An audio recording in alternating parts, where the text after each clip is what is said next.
Good morning, good morning, good morning. Welcome, welcome, welcome. You know what time it is. Let's go.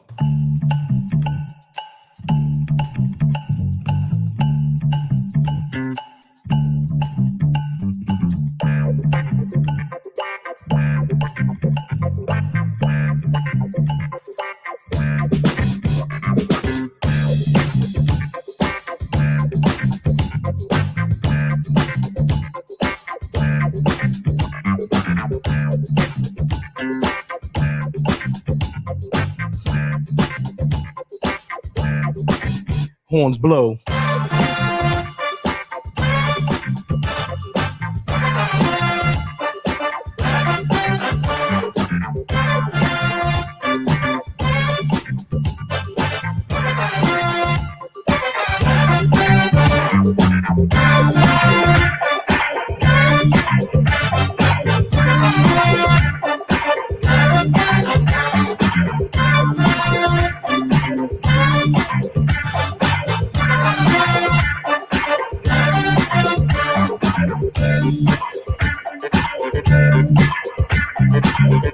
It's that early Saturday morning groove, y'all. Let's get into this.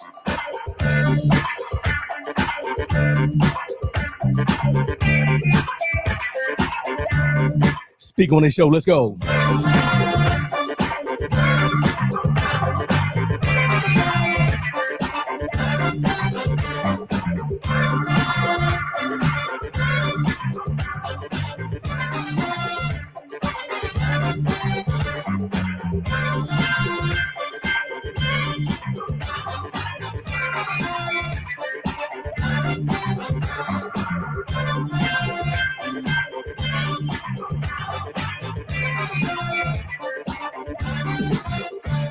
What's going on, my people? What's going on? Good morning. Good morning. It's your boy, R.W. Coolins with the Speak On This show. It's another Saturday morning, as we always do, 7 a.m. Pacific, 10 a.m. Eastern.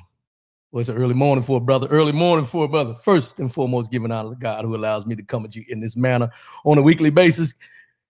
Got a show for you this morning. Got some information I want to pass on to you. We're going to get into this thing. Let's get these formalities out the way real quick. Social media, rwcoolins.com website. You can go there, find all the social media platforms you can follow me on.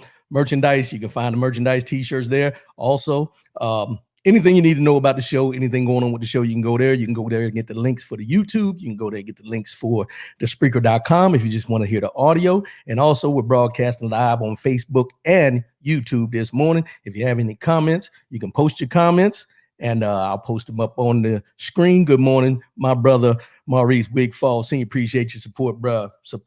Appreciate your support. You can go there, post your comments as we go through the show and everything like that, and we'll continue to give you more of what you're looking for. Also, call-in number. Let me get my stuff together. Call-in number 844-904-2665. That's 844-904-2665. You can call in and let your voice be heard. If you don't want to put it on there, you want to join in the conversation, you want to add something to the conversation, feel free to call in. And no matter what the situation is, let your voice be heard. You know, this was a rough one for me today, y'all. I ain't gonna lie. And let me tell you why. Reason it was a rough one for me today is because I feel as though at this point, each Saturday, it seems like I'm talking about the same thing over and over and over again. And then when I say that, I mean as far as the status of where we're at as a country, as a nation. But you can't get away from it right now. Normally, anyone who's a long time listener to the show, I try to get into things that help you develop in life, things that help us, better ourselves, all those type things. But it's just one of those things that right now, you really can't do that. I have to stay on what needs to be said, what needs to be heard. And that's what I'm going to continue to doing, at least up until election day. But right now, I want to go into something else that, this week, yesterday to be exact, 19 years ago, September 11th. 19 years ago to the day yesterday, September 11th. Everybody, I've seen a lot of posts on Facebook, different things like that. And everybody remembers where they were. Everybody remembers what they were doing. Everybody remembers the scenes, all that. I'm not going to rehash all the things I remember, all the things I went through during that time, or things on how it still affects me to a certain extent now, all those things, because we all have our things that we deal with as far as that, traumatic experiences, all those type things. But what I will say is that if you look back and you think back, and this is not to take away from any of those who lost their lives that day or anything like that, or the family members who still suffer today, but it's one of those things where you sit back and you think about not September 11th, but the days after, and how much cohesiveness we had as a country at that time. People were joining the military, people were flying flags, people were doing all kind of things to show and speak how they felt about what happened to this country and how they felt about the people that did what they did to the people that they killed. But if you look back then and you look at today, and I don't want to intertwine the two, but it's something that needs to be said. If you look at what's going on today with the divisiveness, everybody picking and choosing sides and things like that, this happened in 19 years. Over a 19-year span, we are at where we're at today compared to where we were after September 11th. Not going to go too much into that, but it's just something to make you think, make you understand, and make you really look not only at others, but look at yourself and wonder where and how did we get to where we're at right now. It really makes you think, bro. Really makes you think. I think it's one of those things where we've become immune to a lot of the things that go on around us, because I think at some point in our lives, we tend to worry about things one day, and if it's not affecting us the next, it's an afterthought. It's just really makes you think. Really makes you think about where we're at and where we're headed. And before we go into the next segment, I want to take the time and just take a moment of silence for those who lost their lives on 9/11.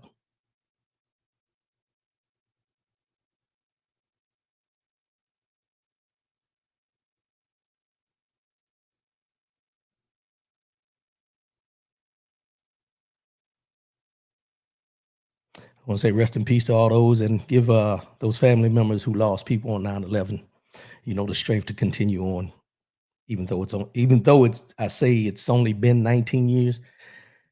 It's still fresh in the minds of those who lost loved ones on that day, and those who were affected by being in the vicinities of the things that happened, and people who may have just seen it on TV or otherwise.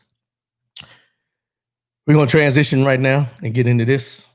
51 days, y'all. 51 days. And I keep bringing up this election and the voting and getting out there and making sure, there's schedules out there when you have to register by, there's schedules out there when you have to request your mail-in voting and all these type things. Please, please, please, I say please, because this is something that we don't need to overlook. Stay up on it. Do your thing. Do your due diligence. Find out this information. Help those around you who may not be able to find out this information. Get people out there to the polling places, because this is a time when we need our voices to be heard. And I'm just going to give you real quick numbers, and then I'm going to transition into something else. 2016, Donald Trump received 8% of the black vote. Right now, he's at 10%, which is normally the average since the 1960s for African-American vote for Republican Party or Republican candidates, 10%. He's at 10%. Last time he ran in 2016, he was at 8%. Barack Obama received 95% of the black vote when he ran. Now, the reason I put those numbers out there is I'm trying to get you to understand on how important your vote is. And I broke it down in the African-American vote because it's something that I think we take sometimes for granted. And we need to get out and let our voices be heard. We show up sometimes, and then sometimes we choose not to show up. And the times that we don't show up is the times where anything that we're trying to accomplish going forward is affected. We need to be consistent, we need to be persistent, and we need to stay and hold people accountable when they're not doing what they say they're going to do from election time to when they get in there. 51 days. 51 days. Don't wait till the last minute. Do not wait till the last minute. Do not allow others to wait till the last minute. Keep harping on it, keep pushing it, keep reminding folks that November 3rd, if you have to take a day off, take a day off. You have to put your mask on, put your mask on. If you have to stand in line, stand in line. If you have to vote early, vote early. Do what you have to do, but let your voice be heard. This is something that at this time, we see all the, the precursors of what's going on. We've seen it from day one. We've seen things that we don't agree with. We've seen how people that are being killed in the streets by police officers are being talked about and treated and all these different things. And then we voice our opinions about that, but we won't get to the polls. Get to the polls. Sugar-coated BS. Y'all know what BS stands for. Sugar-coated BS. Now, you can call it a lie. I choose to call it sugar-coated BS. Now, President Trump this week, it came out that he did an interview with Bob Woodward, the journalist from the Washington Post, wrote a book, all these different things. Hey, Jackson, do whatever you need to do to vote. Thank you, my brother. Do whatever you need to vote. Whatever you need to do to get out there and vote. I'm sorry, y'all, this morning, I'm a little tongue-tied. Sugar-coated BS. So this week we heard all the reporting about what's in the book, what he said in the book, how he said it. So basically, I'm just going to stick with this one lie. I'm only going to stick with the one lie. There's many I could do. I probably had to run the show over and over again, but we're going to stick with this one lie. And the lie was that, was it a lie or what? He says that, well, somebody asked him, let me get it right. Somebody asked him, why did you lie to the American people about COVID-19? His response was, he didn't lie. He downplayed it. He didn't lie. Yeah, I'm tongue-tied. He didn't lie. He downplayed it. Now, to me, it's sugar-coated BS. He didn't want panic, is what he said. He didn't want panic. Also, he didn't want to cause public fear. That's ironic. And I say it's ironic because of this. If everybody remembers before he even ran for president, he had the birther movement. He wanted to instill fear in what President Barack Obama, who he was, where he came from, what he was going to do to this country. He wanted to impose fear in the hearts of the American people. Birther movement. The Mexicans coming across the border, MS-13, they're going to come, they're going to rape your women, they're going to kill people, they're going to take over your cities, your suburbs, all these different things. But he didn't want to instill fear. Black Lives Matter is a terrorist organization, but he didn't want to instill fear, but he wants you to be fearful of the Black Lives Matter movement. The Muslim ban, when he stopped Muslims from coming into the country and said from these certain countries, he didn't want people coming in on the United States soil and all these type things he talked about, but he didn't want to instill fear in the American people. With the protests going on right now after the George Floyd and how long they've been going on. They've been going on in Oregon for about 100 days now or more, and all these different protests we have in Louisville about Breonna Taylor. And you can go on and on about the peaceful protests that have started in all these different cities. But he didn't want to instill fear in the American people. But he says the protesters are trying to take away your freedoms.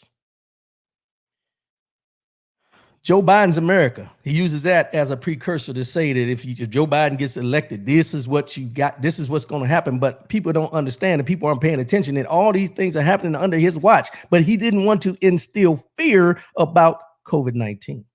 He admitted on tape that COVID-19 can be passed on through the air, through just for floating in the air and all these things. He admitted it on tape, but he's been telling his followers, he's been telling the American public that it's going to go away. It's just going to dissipate. It's going to disappear by a certain date, which was April. We're in damn September. but he didn't want to instill fear. He didn't want to cause panic amongst the American citizens. Let me tell you what it was. And this is the R.W. Cooling's opinion. You take it or you don't. It wasn't that he didn't want to instill fear. It isn't that he didn't want to cause panic. Everything he lied about, sugar-coated BS, however you want to say, everything he's done up to this point that deals with the COVID-19 and the misperceptions and all the different things you can think about. You don't need to wear a mask. You don't need to do this and all these different things had nothing to do with your safety, had nothing to do with panic, had nothing to do with fear. It had to do with the stock market. I said it. It has to do with the market crashing. It has to do with the market not capitalizing off the market, people not making money off the market. That's exactly what this is about. All the lies that have been told from the beginning of COVID up to now have dealt with the stock market. If you really look at it, the stock market is the main concentration that this president has been about since he's been in. And if you really, really look at it, all the people that are in the Republican Party, that are in the Senate and the Congress, and all those people that you know that look at their stock, look at their 401k and everything on a daily basis and do these things. The reason they're looking at these things, the reason they're supporting this president is because the haves are getting the haves and the have-nots are getting less. They can't even approve. They gave you $1,200 and everybody was happy about that. Well, you know why you were happy? Because you felt the government was giving you something, but you didn't look at the stock market to see how those stocks were raising every day on a daily basis. And those that can't invest in the stock market get nothing. Nothing. But he didn't want to instill fear in the public. No, if you look at history, anytime anything like this happens, pandemic, 9/11, all the different things you can think about, it's about the stock market crashing. But what do? We fight against each other. And most of the people, and I'm just going to put it out there, and I'm probably wrong. Hold on 1 minute. Don't forget the newspaper ads he took out on the 5 black young men in New York. That was fear. I forgot about, the Central Park 5. I appreciate that, Faye Jackson, for reminding me. I forgot all about that. Appreciate that. But when you look at these things over history, when there's something going on that causes the stock market to become unstable, that's when people jump into action to stabilize things. The stock market, y'all. This is about money. And I'm going to say what I said the other day, and people can take it how they want to take it, but I'm going to say it. When Donald Trump decided to run for president, it had nothing to do about the country. It had nothing to do about trying to change things. It's a money grab.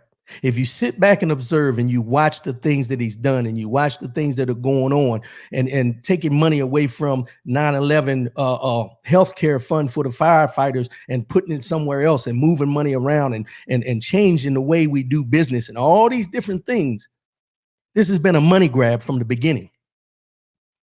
That's why he was so quick to say that he wouldn't take a salary. He would donate his salary because he's donating his salary because if you look at what he's made compared to what it's cost the American citizens to move him around to these golfing excursions that he goes on a daily basis, then you will understand that this was a money grab. Access to him, he makes money off of. The hotel in D.C., the Trump Plaza, whatever it is in D.C., all these things add up to one main thing: money grab. But the problem is the ones that don't have money, the ones that are the have-nots that still support him, are too blind to see that he don't care about you. It's not only the black people that he don't care about. He don't care about anybody below him. If you can't meet his stature as far as financially, which he's broke any damn way, but if you don't look at what he has and you can't match that, he don't care about you. And that goes for Mitch McConnell. It goes for Lindsey Graham. It goes for all those politicians up there. And you can talk about the Democrats as well. I'm not going to be biased about it. It's a money grab for all of them because of the lobbyists and all the things they do and all the things they push through that is akin to what they want rather than what the people need. Sugar-coated bullshit. I'm going to say it this time. Not BS, bullshit. Sorry, Mom. It's one of them mornings. Sugar-coated. Miss me with the lies. These are the things that we need to pay attention to. These are the things that we need to really look at, and then, I hear people talking, wait a minute, I got a couple more numbers I got to do. I'm sorry, I'm jumping. But I hear people talking and they're saying how much things are going to improve in this next 4 years. Well, if you look at it, what's improved in the first 4?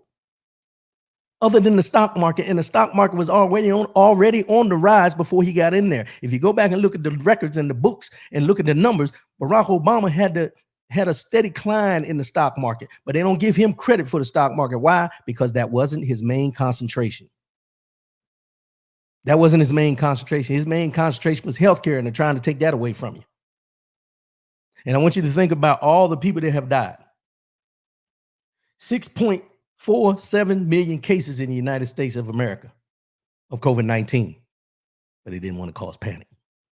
193,000 deceased, but they didn't want to instill fear.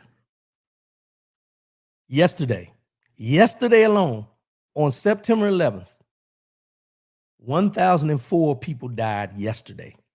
1,004 people died yesterday from COVID-19. And then I see these reports that they're saying, well, they're attributing a lot of these things to COVID-19, but now they're going back and looking because a lot of people didn't die from COVID-19. They died from something else that they already had that was a pre-existing condition. Okay, that's fine. They had a pre-existing condition, but what caused their demise? Because if they had a pre-existing condition and they were still functioning, then COVID-19 played a part in their death. So you have to attribute the death to COVID-19, not to a pre-existing condition. The pre-existing condition was there. The COVID-19 pushed them over the edge. But wait, you got somebody they put into the down at the CDC. I think his last name is Caputo. That's down there playing with the numbers. He's put him in the CDC specifically to play with the numbers to make it seem like the people that died from COVID-19 aren't truly dead from like COVID-19. They're dead from something else. Come on, people. We got to wake up. Good morning, Maurice. I'm sorry. We got to wake up when it comes to these things. This is not a time to be sitting there wondering, okay, well, is my 401k retirement going to be better if I put him in there for 4 more years, or if I put Joe Biden in? Miss that. What you need to be concentrating on is not your 401k, but your Social Security that you've been paid into, that I talked about last week, that they're trying to defund already. 2 weeks from now, no, next Friday will be the first payday that federal employees will get the money that they usually take out for Social Security. You better hold on to it. You better take that money and put it in a savings account. Because, like I said last week, January, February, March, April, they're going to be looking for that money back. Plus, they're going to be taking back what they should have been taking back anyway. So you're going to be double booked. People better pay attention. It's a money grab. It's all about the money. This shell game that they're playing with the politicians and all these people. I can't talk about this no more. Money grab. That's all you need to know. Get out, and vote. Do your due diligence. Get out and vote. And like I always say, I'm not going to tell you who to vote for, but probably from a conversation, you can figure it out. You can probably figure it out. Because and the thing is, understand something when I say this. When you go to the polls and you decide who you're going to vote for, remember this. That vote you put in is not just about you. That vote you put in is about your family, your friends, your coworkers, anybody that you know that may be going through something and struggling to make ends meet. That's who you're going to the polls for as well. It's not just about you. It's not just about your 401k or your retirement plan. It's about everybody you know, everybody you come in contact with, everybody who's a walking, living, breathing American citizen. No matter what they look like, no matter where they live, no matter what the color of their skin. It's about everybody. Everybody. But you won't get everybody to say that. Pamela Garrett, change need to happen locally too. You're right. And I wasn't going to get into that, but since you brought it up, I shall. local elections as well. Josh Boyd, preach. Appreciate you, brother. Thanks for the support. You talk about local elections. Well, let me go back for a minute. Yesterday, I seen an article, and probably some of you have seen it as well. Donald Trump and his administration has put up 100 names of judges to be placed if he gets reelected. All 100 people, 100 judges to be put in place when other ones start retiring, because it's a lifetime appointment. So then you had to ask yourself, if we're sitting here and we're talking about the systemic racism and what's going on with the Department of Justice, which we won't even get into today, with all these different things going on, and these judges are deciding cases about, let me caveat for a minute, but the case about Donald Trump and the DNA that the woman had on his dress because she accused him of rape. Well, he was supposed to provide DNA samples and sit for a deposition. This week was the deadline. But then the Department of Justice and Attorney General William Barr stepped in. Now they're going to defend Donald Trump as his lawyer for this case. The question is, this happened before he was president, number one. Number two, why is our tax dollars supporting him or defending him in a case that had nothing to do with us as Americans at the time? He was a citizen when it happened, but he's up on defamation. It's a defamation of character lawsuit that she filed against him. So all these things are going on, but people are only concentrating on certain things, but you have to look at it. William Barr, Attorney General. Come on. The things he's done since the Russia investigation. Now the Russia investigation, they did a rethink on that. They looked at it again and they found out there's all kind of discrepancies that weren't in the act, that were in the actual report that Attorney General Barr, gave y'all some kind of pseudonym or pseudo report that everybody looked at and said, "Oh, it was a hoax. It was a witch hunt." We've heard hoax so many times. It's like Chicken Little. The sky's falling. You can only cry wolf so many times. I'm mixing my stories up, but y'all bear with me. But 100 judges, and two of them, are Republican senators. Cruz and Cotton have been put up to be judges when an opening comes open. Think about that. They're going from senators to judges to make decisions about abortion, which is a major one that people talk about, racism that goes on, jail time, prison time, sentences, all these things come into play. And all these judges that they're bringing up start at the local level, and I'll get back to that. At the local level, you just go in there, you start checking boxes. If you're Democrat, you start checking boxes. Republican, you don't do your homework. The only time we get concerned about these things is when it's the presidential election. We need to pay attention all the time. You need to start holding these people accountable, going to your county meetings, going to these board meetings that they have at the county commissioner's office and things where you can stand up and say your piece and get your voice out there. Let people know what they're not doing in your community. We have become complacent in what we do and how we go about our business. And we got to get better. We have to stay on these people. We vote them in, we need to vote them out. If they go in there and they're not doing what they're supposed to be doing, somebody else, we need to put them in there, get them and try to get them out as well. We have to get better at what we do and how we do it.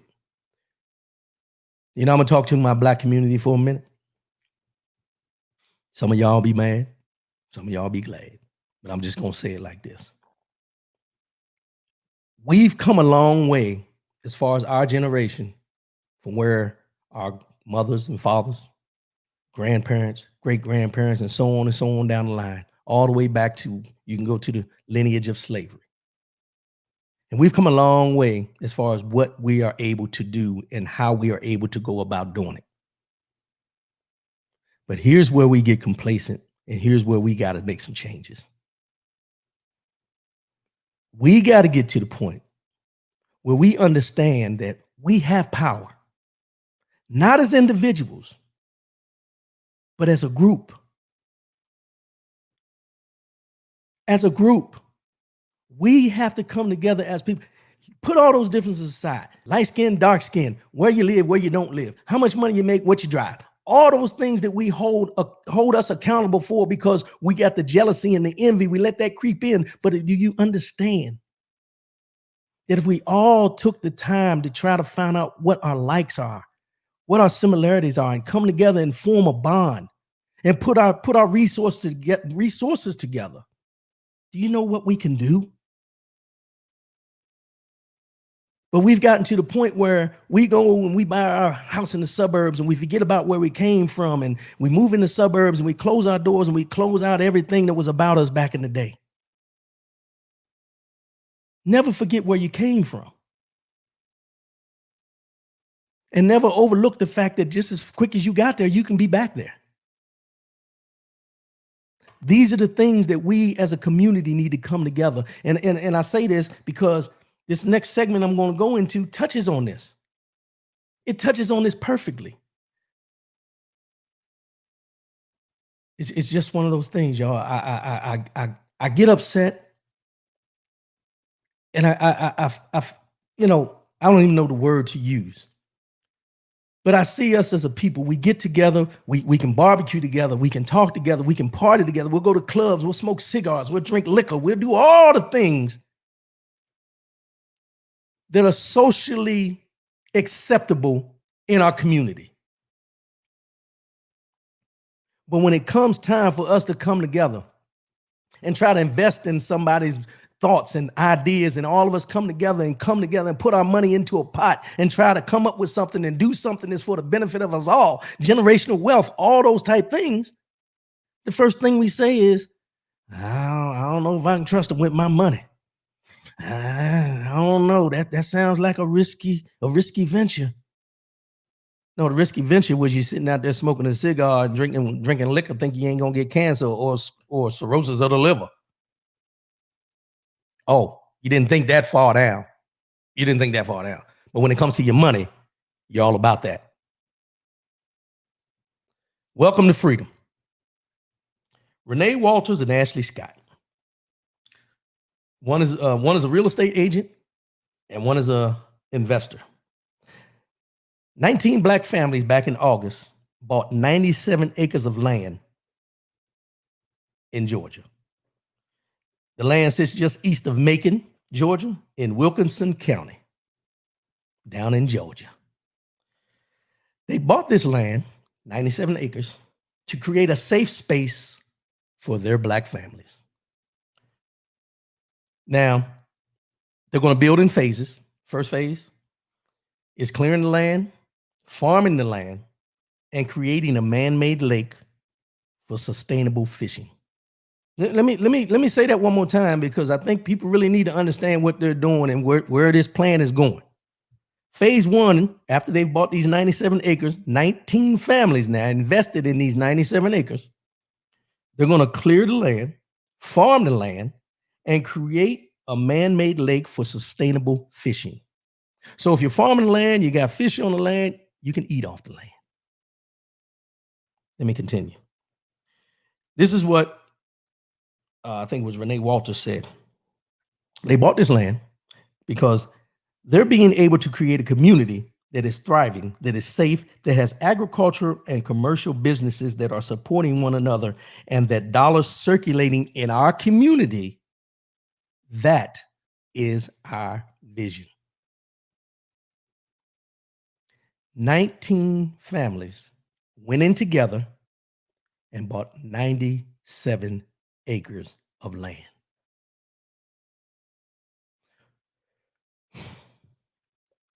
It's called the Freedom Georgia Initiative. And guess what the name of the city is going to be once they finish it? Freedom, Georgia. And it's a Black city. 19 families took their hard-earned money and invested in 97 acres of land. Families, generational wealth, investing in the future, investing into be self-sustainable on their own land. Now, the reason I bring this up and the reason I talk about this as I transition from that last segment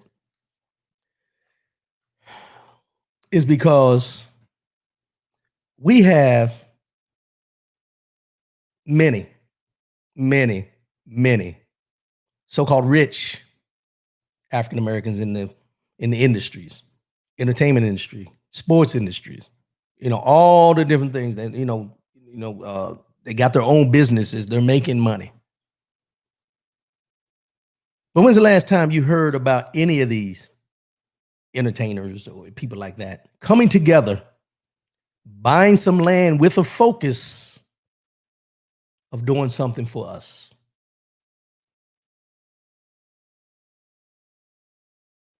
Oh, I was waiting. I ain't see no comments pop up, and then I thought y'all was gonna tell me something that I didn't know.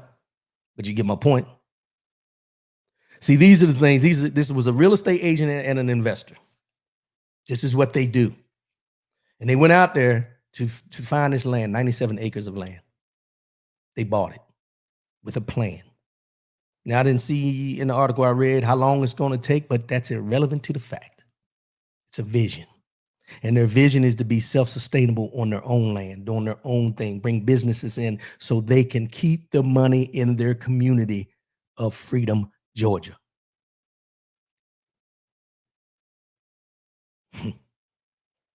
But we can't get together and invest in a damn bottle of liquor.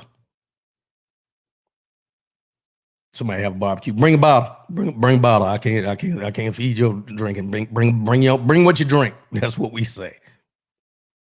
I know that's a little different than what I'm talking about, but it's all relevant. Welcome to Freedom, Georgia. 19 families, 97 acres. Now, they could have went down there and each of them would say, well, I'm going to buy an acre, you buy an acre, you buy an acre, whatever, build a house and then call it a day. No, 97 acres. Now, it doesn't sound like a lot to some people.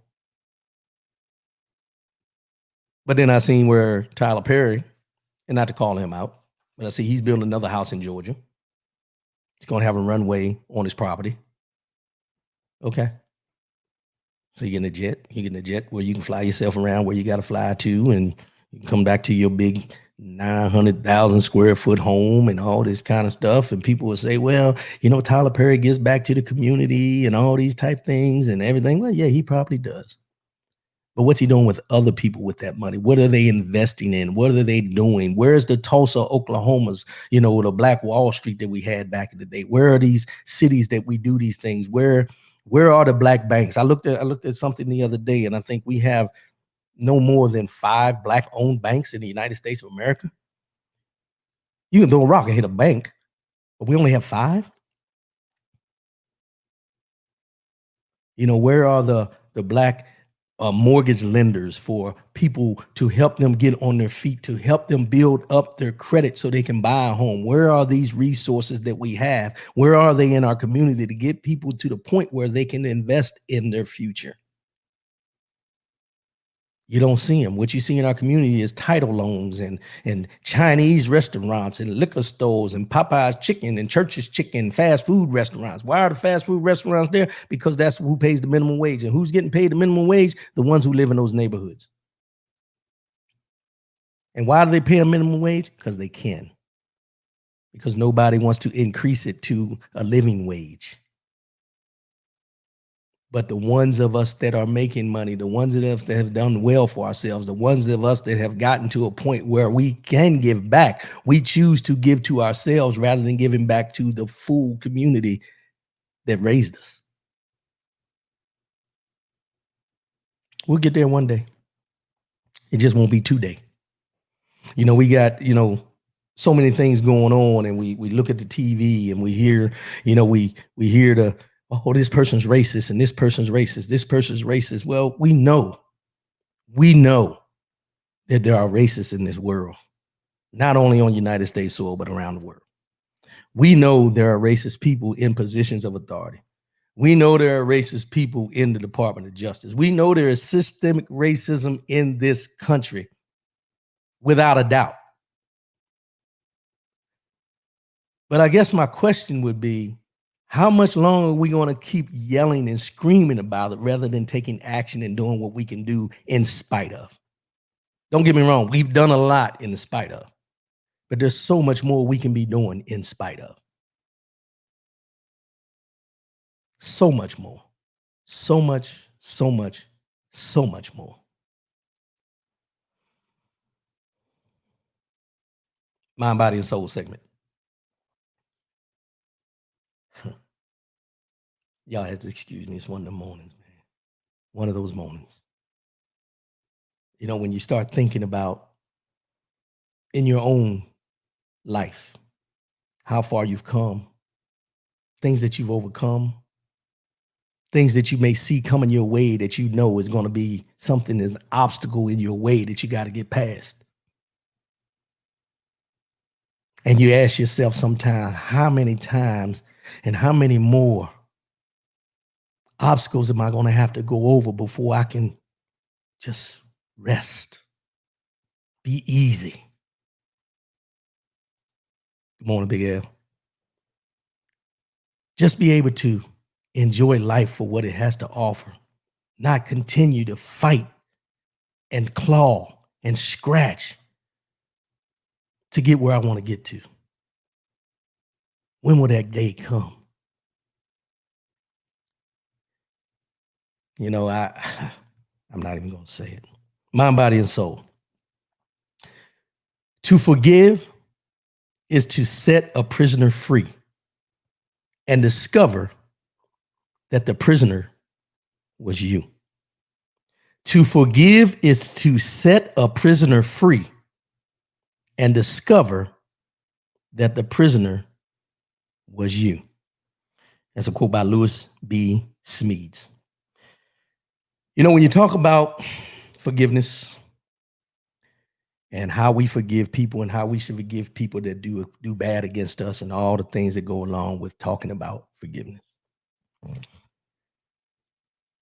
you always hear the phrase, I can forgive, but I won't forget. I will forgive, but I won't forget. You know, when you make that statement and you have that mindset about forgiveness and you'll forgive, but you won't forget, do you know you're still a prisoner in your own mind? Because if you don't forget, then you truly haven't forgiven. This is the R.W. Cooling's opinion. You take it how you want to take it, but I'm telling you, it's something that eats at you. It's something that is embedded in you that you hold on to because you choose not to forget what was done to you by whoever did it. But out of your mouth, you speak that you forgive them. But if you truly forgive them, then you should be able to forget it. But the caveat of that is this. In order to forgive someone, you first have to forgive yourself.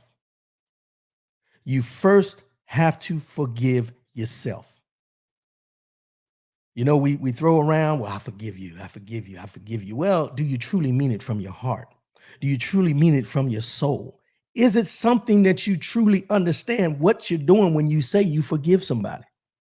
Or do you know what you need to do when you say you forgive yourself? We've all made mistakes. We've all done things that we're not proud of. We've all done something to somebody that we look back on and say, damn, I wish I wouldn't have done that. But a lot of people say, man, if he did that, how can he or she did that? How can they just move on with life like it never happened? Because they chose to forgive themselves. And in the process of forgiving themselves, they chose to forget. They chose to forget rather than hold on to whatever it was. Because sometimes what I know to be true is when we hold on to these things and we don't want to forget, it's a crutch for us to always say somebody did something wrong to me, or for someone to hold over your head that you did something wrong to them. And it continues to come up over and over and over again. Maybe not out of the mouth, but in the mind. Why? Because you haven't forgiven yourself. You haven't taken the time to forgive yourself. And then when you look at somebody, you tell you forgive them. You can't forgive them until you forgive yourself. And then in the aspect of forgetting something, hell, we forget things every day. We forget where we were going. We forget where we're trying to get out of a drawer. But we never tend to forget when somebody does us wrong. Why? Because we choose not to. Good Morning, Mario. We choose not to forgive or forget because it's a crutch for us at times. It's a crutch for us at times. You know, I think back to, when if we sit back and we think about our ancestors, do you truly think in your mind that our lineage, where we're at in society, where we sit right now, that we look back and we can see our ancestors who went through those trials and tribulations to get us where we are, can truly forget or forgive what was done to them? Yeah. Because what happens is we tend to forget that once we forgive ourselves, we're forgiving ourselves for what part we played in whatever happened to us. It's not the fact of someone chose to do this to you, it's the fact of forgiving yourself for being in the situation that you were in. Even though you may not have done anything wrong, you have to forgive yourself because that pain will just fester and it'll eat at you. And then what you do? Hurt people, hurt people. Hurt people, hurt people.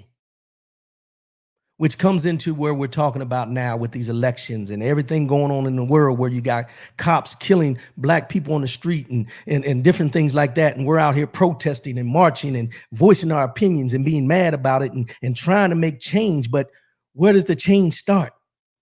The change starts within us. The change starts within us. We have to come together as a group, as a nation, as a black contingent, as a movement to make change for us first. Nobody's going to give it to us. If that was the case, you would have never had your Martin Luther King Jr. You would have never had the Malcolm X. You would have had the, Stokely Carmichael. You would have had any Medgar Evers. You wouldn't have had these people because they chose to look at what they can be a part of, what they can do to change, what they can forgive about themselves and move forward and not and forget about what's been done to them and continue pressing on even in spite of. This is where we have to get better. We have to open books. We have to get educated on what we can do in spite of and put the differences aside of somebody you may have had a problem with before and become an ally in what we can do moving forward. Forgiveness. Somebody's going to do you wrong on a daily basis. Hell, somebody talking about you right now. Hell, somebody talking about me right now. It is what it is. But at the end of the day, are you comfortable with who you are and where you sit to be able to forgive yourself for whatever you may have done in your life to be able to move forward? I remember back in the day when I was a military guy, I used to run into guys I hadn't seen for years and everything like this. And when they would see me, they would always bring up the things I did in my past. They would always hang on the things that I did in my past. And they hung on those things so much in the past when I was a young man that they never actually identified and seen the man that I've become now. Why? Because what I did in my past, they seen it as something that was wrong. But they didn't tell me it was wrong because it was something for them to continue pressing on and talking about and making an example of who I was by my past. But if you can't recognize the faults of my past that have made me the man of the future and where I'm at right now, you don't really know me. And you don't want to know me. Mario, so do we forgive or by any means necessary? Well, Mario, I'm going to tell you like this. You talk about forgive, it is by any means necessary. You have to find it in your heart of hearts to do whatever you have to do to forgive, whatever you've done. It's not about forgiving somebody else. It's about forgiving yourself. Forgiving yourself. We've all done things that have happened in our past, and we just let it go because it's in our past. But until you come to grips with what you've done in your past and who you were at that time in your past, you ain't gonna move past it. You are who you are. Don't let nobody identify you by who they want you to be. Be you. Everybody else is taken. Another quote. Let's get into this wrap up. 51 days, y'all. 51 days to the election. 51 days to get our voice heard. 51 days to start pushing these people out there to get them to get their asses to the poll. You know, I'm trying to figure out, and this is just for me, and somebody may be able to answer it. When we talk about this COVID-19 and the sugar-coated bullshit, BS, excuse me, Mom. With 193,000 people that have passed away, and 9/11 that just happened, the 19 years ago, or the remembrance. Will we look back at this in the same manner? 3,000, almost 3,000 people compared to 193,000 and counting. Let me get in and counting. Will we look at this the same way? Will we look at this as a tragedy? Will we look back on this as something that, you know, as we look back on 9/11 and how it brought us together, will we look at this and how it tore us apart? How will history see us and judge us about the people who made decisions that were in their best interest and not the interest of a nation? I'll let y'all figure that out. I have my thoughts on it. But when it's all said and done, and future generations look back on this, I'd be curious to know exactly how they see it. Because if you think about it, our generation, as we call ourselves, or people put the label on us as being woke, because we're paying attention to the different things that are happening around us that are not in our best interests. And we're speaking up about the atrocities that happened during slavery and all the way up to now with the you know, George Floyd and all Breonna Taylor and all these things. We're standing on the principles of what we know is right and wrong. But is this just going to be a fad that happens for so long, and then once we get a new administration or new people in office that we just, okay, that's over with, we can move on now and just forget about it? Or are we going to keep pressing on, keep doing what we need to do, keep our, excuse me when I say this, foot on the necks of those who don't have our best interests at hand? Hold them accountable. Where are we going? What are we doing? How are we going to get there? There's a lot of questions out there. And the answers are there. Oh, the answers are there. We just got to get better at expressing how we feel about the answers that are given to us rather than the answers that we give them. Wake up, y'all. We're walking around with our eyes wide shut with a lot of these issues going on around us. And we can't even come together to invest in things that are going to be in the best interest of generational wealth, long-term security for our families, all the things you can think about that we're 300-400 years behind on, and we're still just trucking along. We're making progress, but not at the speed we should be making it. Mario Cigar Man McCoy, I would speak on it, but don't want to get your show shut down. I own this. You can say whatever you want. I own this. And we're going to talk about that next week. Ownership. Mario. Hey, man. Say what you mean what you say. No matter what the situation is, let your voice be heard. Always, always remember that. Next week, the anniversary show. Trust me, I will be in a much better mood. Not that I'm in a bad mood. Don't get me wrong. I'm not in a bad mood. I'm just at a point where, you know, I always say I have a lot of questions. I have a lot of questions. I'm seeing a lot of things that I don't agree with, and I'm trying to. I'm just like you. I'm trying to figure out a way to be better at what I'm doing to make change. It's coming, y'all. Change is coming. We've been saying this a long time. We've been saying it a long time, but change is coming. I feel it. I feel it. I feel it differently than I have before. And I honestly say that it's going to start with this election coming up.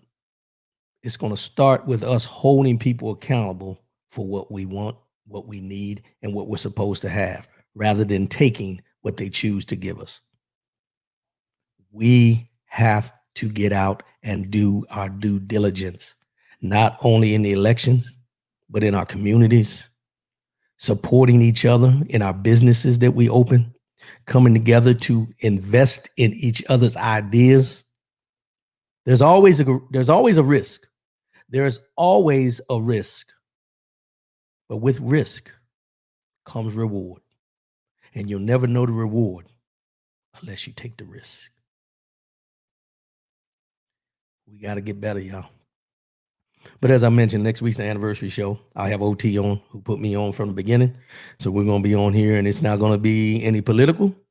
We're not going to be talking about, we'll talk about some things going on in the world, but we're going to talk about how we got started, where we're at now, how we've grown as far as the radio show, and, give shouts out to the listeners. So also, in the meantime, listeners, you can also post your comments next week. Like I said, phone lines will be open next week if you want to come on and say something, if you want to do a video and send it in, or if you want to come on like with your Zoom, I'll have that StreamYard link in the announcement next week on the show, where if you want to come on and be on video and talk with us and making a comment or tell us what you like about the show, what I need to improve about the show, anything like that, feel free. I'm open to it. What I'm trying to do is progress this thing and make it bigger and better, and put a voice out there for people that want to know the true facts of what's going on with a little opinion mixed in it. And also let it be something that people can come and listen to without the fluff and the BS and all that kind of stuff, to let you know that, hey,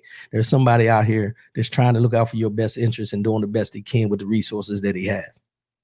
That's what I'm trying to do. As I always used to say, if I can get you to think differently than you did before you turned on this show this morning, then I'm doing what I'm supposed to do. Not trying to change your mind, not trying to change the way you look at things, just trying to give you a different aspect of what is being said and how I see it. And with you guys joining in, it makes a big difference. Mario, love you, brother. And I love what you're doing. I appreciate it, man. I'm trying to do it's 12 years. I'm sorry, 8 years. Started in 2012. I always say 12 years. It's 8 years in the making. And I know I can improve. I'm trying to improve on a daily basis. But with you guys' input and y'all support and everything, I know we can make this show something that is going to do what we got to do. So next week, anniversary show, make sure you tune in, and also reach out to, your friends. Give them the Facebook link, give them the YouTube link. Let's make this a movement. Let's make this part of the movement of getting our voices out there on where we stand and how we feel. And as we go forward, I will be having more guests on to talk about different things. I was supposed to have a guest this weekend. I changed it because there's so many things going on right now that I wanted to talk about, what's going on in the world. And this show was not built on just that. When I say speak on it, it's more of speak on different situations. We've gotten a lot of political aspects going on right now because of the election coming up, what's going on in the world. And I'm praying, y'all. I'm praying that after November 3rd, we can tap this down a little bit and talk about life, liberty, and love. The different things that go on with us on a daily basis, mental health, spiritual health, just overall health and wellness, those type things that we need to do to improve ourselves, rather than things that we need to talk about as far as us being able to continue living in this world. These are the things that we look at. And the last thing I'm going to say is, we still have this COVID out there. I've seen people just, it's total disregard. We need to stay vigilant in what we do in protecting yourself and protecting those around you. Do not get comfortable with this. I seen the statistics the other day, and they mentioned again that Blacks and Latinos are, the highest statistics of people dying from COVID-19. And if you really think about it, that's another reason why he didn't want people to panic, because it wasn't affecting those he was talking to. Just an observation. As I always say before I sign off, love yourself, love one another, keep your head up, and most definitely keep your faith in God. I appreciate y'all, and I'll see y'all next week on the anniversary show. 8 years, baby. 8 years in the making. 8 years. Mask up. Love the show, brother. Appreciate that. Montalbano, what's going on, man? Long time no here. I appreciate the support, my man. Appreciate the support. Anniversary show next week, y'all. Tune in. We're going to have some fun with it. And I hope you guys will interact with us next week, because we just going to have some fun on this radio show. We're going to get away from all the politics. As I mentioned before, love yourself, love one another, keep your head up, and most definitely. Wait a minute, got more comments coming in while I'm trying to close out. Michelle Long, Rodney, thank you so much to absorb and think about. I look forward to you every week. Thank you, Michelle. I appreciate it, man. I got people coming out the woodwork that I haven't talked to in a long time. I tell you, I appreciate y'all support, man. Continue supporting me, and I'll make sure that I support you in anything you're doing, because this is something that we need to put out there. It's something that needs to be said. And I'll put this out there as well before I sign off. I don't want people to tune in and think this is a black show. I'm a black man doing a radio show to put information out. I speak my experiences and my truth. I speak my experiences and my truth from my perspective. If you have perspective from another point of view, that's why I put the comments up. That's why I have a call-in number. That's why I have all the things you can be able to chime in and put your perspective into whatever I'm talking about. Because I don't want people to think that this is well, I'm just put it like this. If you see it as a pro-black show, that's fine. But just remember, just because it's pro-black doesn't mean it's anti-white. I'm just going to put that out there, and I'm going to leave it at that. I'm going to say it one more time. Love yourself. Love one another. Keep your head up. Most definitely keep your faith in God. 8-year anniversary next year, y'all. I mean, next week. Dang, no. Next week. Make sure you tune in. I'm looking forward to it. Call in, make your comments, and we'll continue. Hey, another comment? Come on, y'all. Y'all trying to keep me on here this morning. Speak on it. Yes, ma'am. Pamela Garrett. Yes, ma'am. Speak on it. We will be back next week, y'all. I'm going to get off here. Love yourself. Love one another. Keep your head up. Most definitely keep your faith in God. I love y'all. Keep supporting me. Peace. See y'all on the radio and on the video.